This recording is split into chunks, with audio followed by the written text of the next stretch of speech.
this is the other side of the beef farm. This is the other side of the beef farm.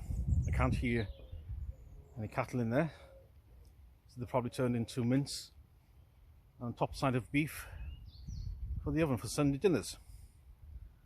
Behind me in that direction is Elmsmere in the distance.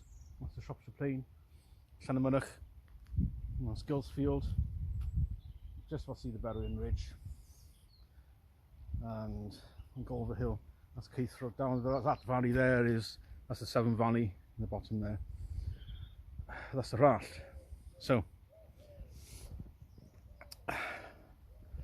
Matt Goodwin did another video with John Anderson in November last year. John Anderson, he was a former Deputy PM of Australia, and he has some interesting discussions with different people, and also with Matt a few times.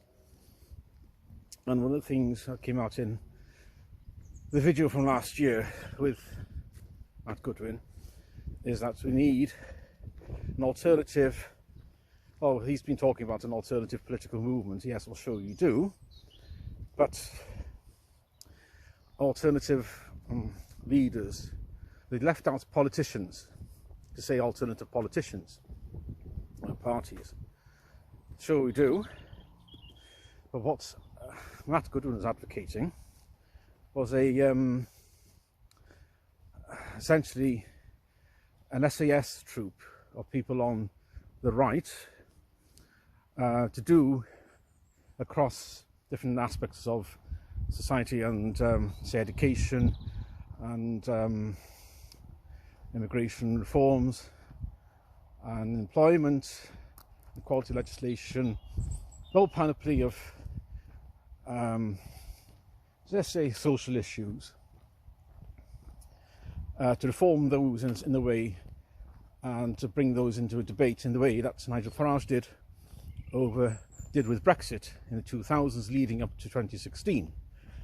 He did that, and as Matt says, we need similar people to do the same across the other issues. Yeah, okay, that's fine. The trouble is, what does the public do? I mean, you can't vote for those people. I mean, as long as you, yes, people were able to vote for UKIP as for MEPs. I mean, that's what prompted the referendum. Remember the big result that UKIP used to have in the European elections. The red kite isn't around today, but this is where he hovers around those fields.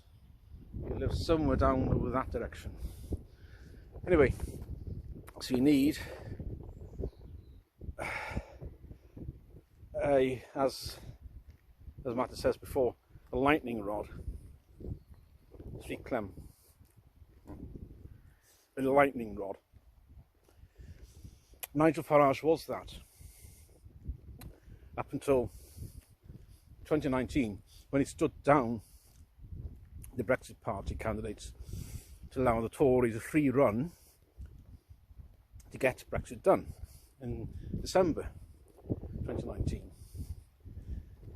So we need plenty of others, but less for the voter out there.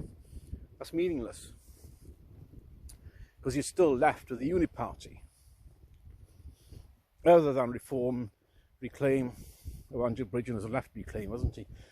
Reclaim, there's Heritage, SDP, there are a few other parties. There's still no coalescence. So you're still left with the necessity of having a group of people to vote for. And that doesn't exist. So while it's fine for Matt to suggest all we need a small SAS, a guerrilla group, to go in and change things, as he and others did with the free speech bill at universities. Yes, that was successful. It's been passed. But again, that doesn't mean much for the voter. Unless the voters can have something they can vote for, so they feel less apathetic, they're turning off the Uni-Party because there is nobody else who listens to them and they don't trust anyone. That's a bigger problem. And I wish that Matt and the others on the right focus on process, and then start, rather than pontificating about what the problem is, and it needs to find a way to connect with how to translate that voter, let's say, apathy and frustration into concrete action to bring about the changes they talk about are necessary. It's fine. So yes, we do need better leaders, and as John Anderson says, to encourage people to put their heads above the parapet. Yeah, I know. To stand up for the communities. Then again, that's what that sounds like, is we need candidates, to encourage people to stand as candidates for an other party other than the Uniparty. Somebody who's directly opposed to what the Uniparty stands for, both in Westminster and in the Senate and in councils as well. We'll come to that, because the ideological groupthink of the Uniparty is universal, and as Neil McAvoy has found out in the Senate, he strayed too far from it in certain areas and he got kicked out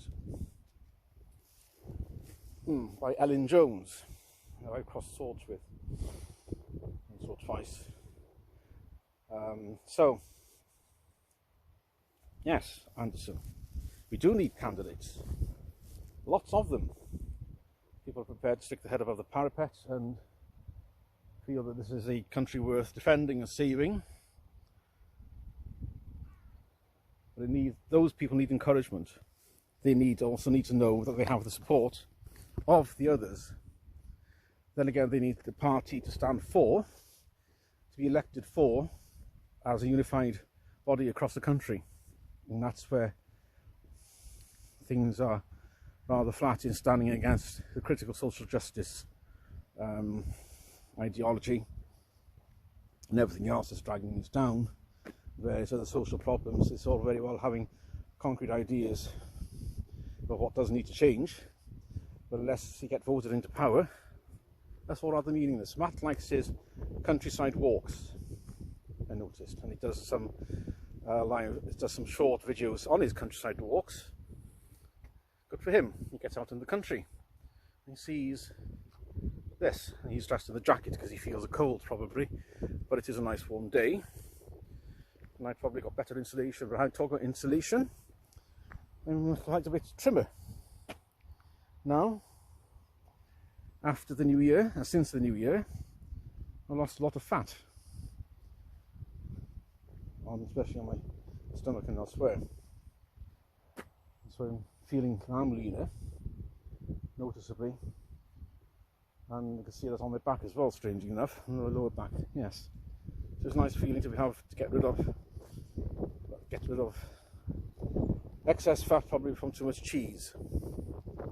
Anyway, we'll have to bring Matt up here, won't we, if we can, so we can have a get to know Wales, see how the countryside ticks around here, and discuss some ideas with him. Am I talking above my station?